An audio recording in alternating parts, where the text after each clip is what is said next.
kubaramutsa abandi ndabaha mwiriwe bakoze mwese ba Ikangure TV. Uno munsi ibi bikaba byaje gukoresha na cyane aho ngiye kubereka neza mu buryo burambuye umuti neza bakoresha no kubabigira na cyane kuri bajya abantu baba bakeneye kuvyibusha muzamukwikana neza kuvyibusha ibisusu eka ndetse ni nawo muti kenshi abandi bakunda gukoresha na cyane nk'abagabo baje usanga bafise utuboro duto eka ndetse bafise inzanye ngufi ibintu bene ibyo zimwe usanga mengi yerekana aho zigitsina ari ahantu adashikira umudamu.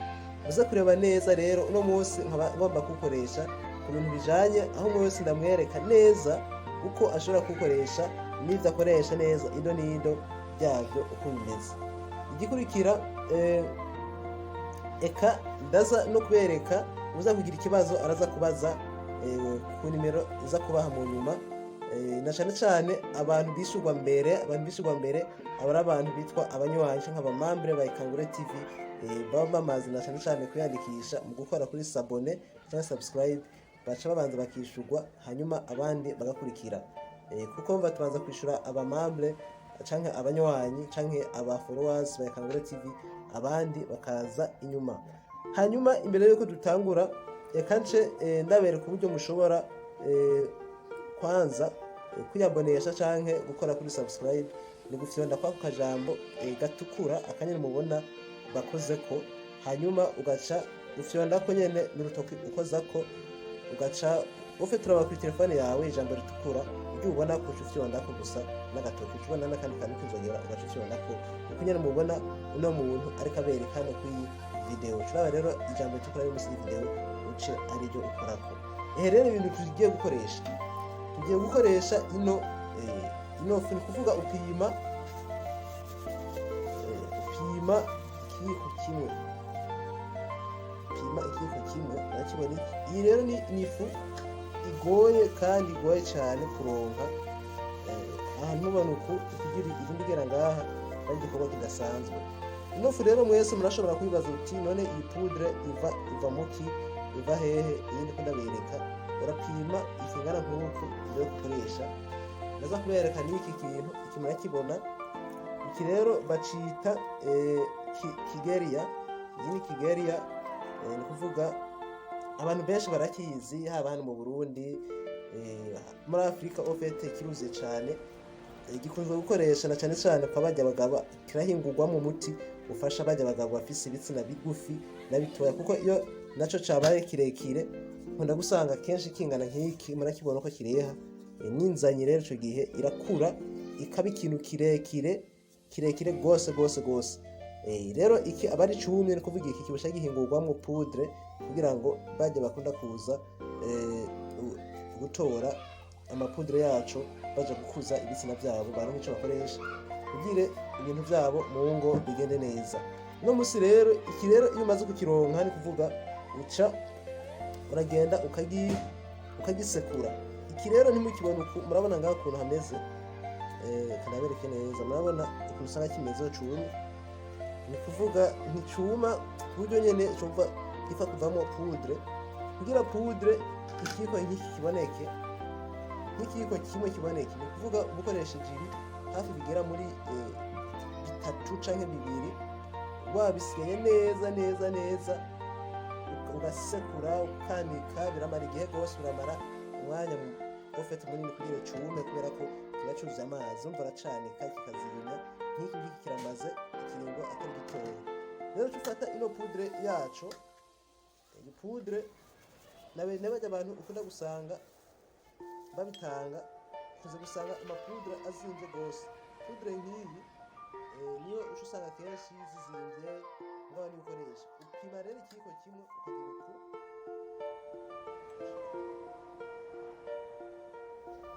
maze gushiramwo ikiko kimwe ukunyene mubibona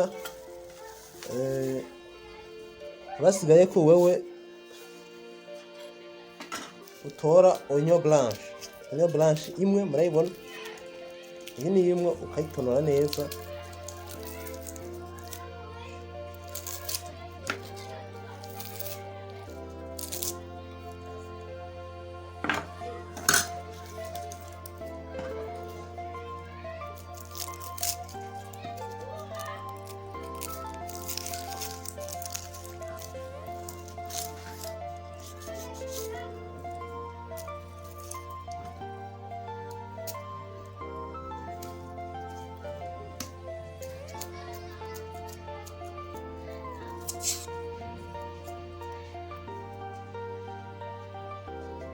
aha rero uhejeje kwitonora ushaka kuhakora ko bene ibi byose biba biriko birazana ambutiyaje, ucurondera rapeze. Burya bura rapeze butoya mwese ngira murabuzi ubwo sinokwirwa nzana, ugaca ugisya neza ugasya. Iki kiravamo ibintu bimeze nk'ubuyi, ni kuvuga uca usukamwo ngaha, uca utora iyindi onyo blanche nyene. Iki gitunguru nyene iki gitunguru cera nico ukoresha gusa, ugaca ushiramo, ni kuvuga donc havamo nk'ibiyiko bigera muri 4, ugaca uvanga ugakoroga neza. Rero kugira byorohere abadamu benshi cyangwa abakobwa benshi, kugira amapistori bene aya usanga avyimbye neza ariko atambuka ku buryo nyene usanga ari byo biriko bizungura, hapana kuvyibuha umubiri wose.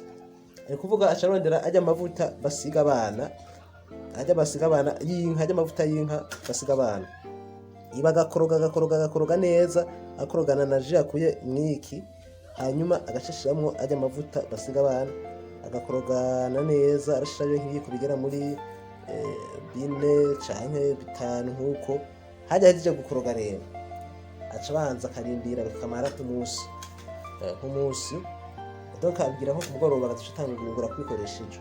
Hajya avuye muri douche, ni kuvuga aratora ikiyiko, kagira ikiyiko kimwe agashira ku maboko nk'uko, canke akareba akantu kagatambara kameze neza, agashaza arasiga, agasiga, ni kuvuga asiga aha ku bisusu gusa, n'aha ngaha aha mu mbavu, donc asiga aha ku makwise nyene, ku bisusu by'inyuma, n'aha ngaha mu mbavu hose agasiga.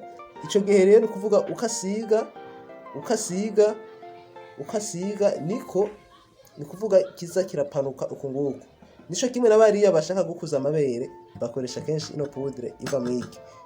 Nushobora kugira ico agomba kungura kubumenye, arashobora no kuja no kuri internet akareba, biranditse ko nyene acabona ukuntu bagikoresha mu gukuza amabere. Hoho ukoresha utuzi uba watetse mwiki ukaza urasiga ku mabere. Bijya navyo by'abari bijya bakuze igitsina ngere narabiberetse uko bimeze, abandi nabo nzogenda ndabibereka mu bijya biganiro bikurikira, nzogenda ndabashirirako. Hanyuma rero hari ibintu rero bibujijwe iyo uri kurakoresha uno muti. Nibiki rero sasa bibujije? Iyo wisize uno muti bisaba yuko banza ukoga ugaheza ugaca wisiga, ukisiga neza. Umaze kwisiga neza birabujijwe ko urenza ko amavuta yo kwisiga. Oya, kenshi bisaba ko umuntu abikora ku mugoroba, mugabo no mu gitondo birakenewe ko umuntu akora mu gitondo no ku mugoroba. Ahejeje rero, hajya uhejeje, ikintu kiba gisigaye ko ukora isabune nyimbi cyane uyisize canke uyoze ibyica ubwo nyene. Bisaba ko mu gitondo, ibyo ushize ko mu gitondo ubikora ko ku mugoroba woze. Ibyo ushize ko ku mugoroba naho urumva uhejeje koga, baca ushirako ibindi, ugaca bisiga ibindi, ugaca bijyanira, uca ukura ko mu gitondo woga n'isabune, uca ushirako rero ibindi bishasha. Ego nuko bimeze, kandi ukanoga neza kugira n'akabi kagume karemvye gasa neza. Ico gihe rero ni kuvuga igisusu kirapanuka, kigapanuka kandi umera nk'uko wavutse, nta n'umuntu ashobora no kumenya n'ivyari byo canke ngamenye ibiki n'ibiki. Ego nuko babikora kandi babikoresha.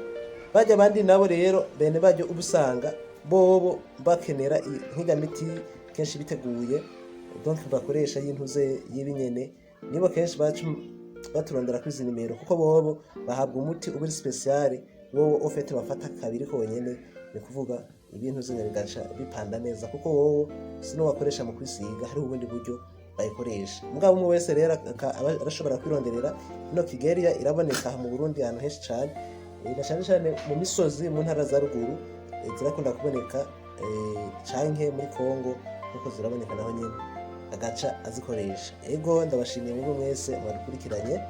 Hanyuma bamwe bashasha rero abaza kubaza ibibazo, ubaza ibibazo inyuma yo kugira sabone canke kuyabonesha, kugira umunywanyi niho wemerewe kubaza ibibazo, ugaca wandika arakabazo wagize bagaca bakwishura. Ego murakoze mwese, Imana ibahezagire, mugire umunsi mwiza. Naho mu kiganiro c'ugaruka, mu biganiro bishikirizwa na Ikangure TV. Bye bye.